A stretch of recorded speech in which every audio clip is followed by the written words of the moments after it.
I do agree with you, TheWarguard, that the flagging system doesn't work. But to bring it back to when YouTube used to have actual moderators is a terrible idea. That is just out of the frying pan and into the fire. YouTube was fucking ridiculous back when it used to have actual moderators. I mean, not to say that this whole false flagging thing isn't out of hand by any means, but, you know, at least it's a machine. At least it's a machine just doing what it's programmed to do, and it cannot distinguish between actual, content that may or may not be suitable versus just what it's flagged.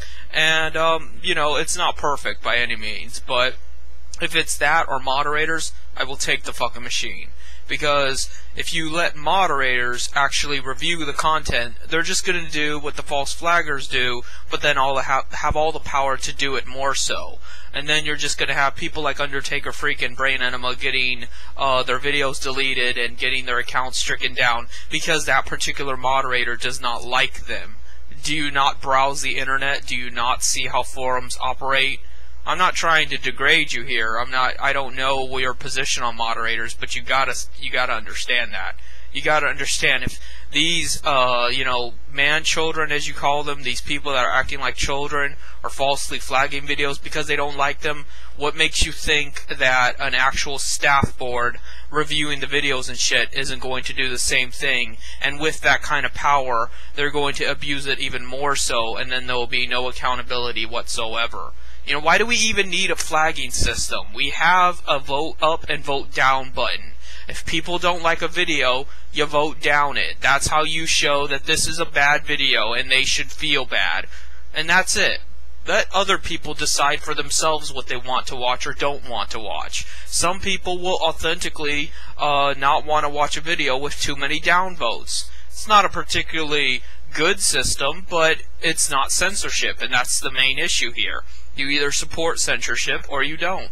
And I don't support censorship under any regard. And, the voting system, it gets it out of their system. It gets it out of their system to be able to negatively do something to somebody. I downvoted that person. That'll show them. And at the same time, it doesn't ban anybody. It doesn't shut anybody up. It doesn't exclude anybody. It doesn't discriminate or in any way coerce them into something. It simply allows that particular type of person to get his rocks off and to say that, this is a bad thing and that people shouldn't be able to say this and blah, blah, blah. But then people are still able to live their lives freely, saying what they want to say, getting it out of the way, and just, live and let be. But that's not enough for most people. That's not enough for the false flaggers. That's not enough for moderators, especially. And I guess that's not enough for you. I don't know. I'm questioning you here because I cannot comprehend why you would want to go back to the way things were just because things are bad now. It could be so much worse. It was worse back then. And while it could get a lot better too, that's not the way to make it better. Like on Reddit, Reddit could do some improvements too. Reddit never bans people directly, but they allow sub-forums to ban people, which I believe is wrong too.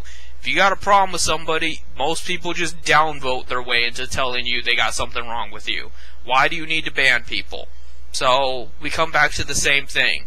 Why should your negative feelings about somebody intrude on their personal liberty and personal life? Why should your bad feelings affect how they can partake in the internet? How should it affect who they can socialize with, when, what they can say, etc.?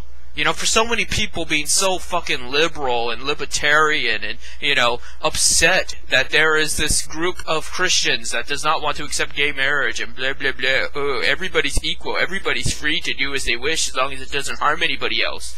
But they don't get that on the internet. Suddenly the internet's different. Suddenly, not wanting there to be gay marriage is, better than banning.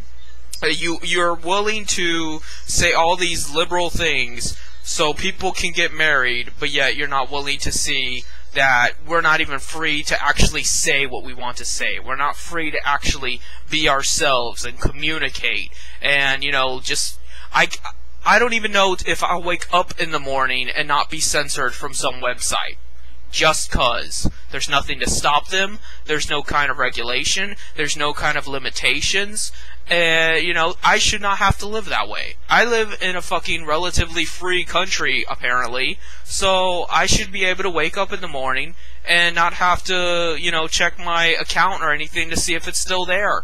Regardless of whether or not something I said offended somebody, regardless of whether or not I obeyed the rules, you know, I'm my own person, I'm entitled to being that person. And I'm entitled to sharing that with you. If you don't like it, don't fucking watch my videos, don't respond to me. You don't have to have anything to do with me. But the moment you think that I somehow am obligated to uphold your standards, even if it's the website themselves that thinks that, you have crossed into the territory of fascism. You've crossed into the territory of totalitarianism and just rape. So, I guess that's really all I have to say.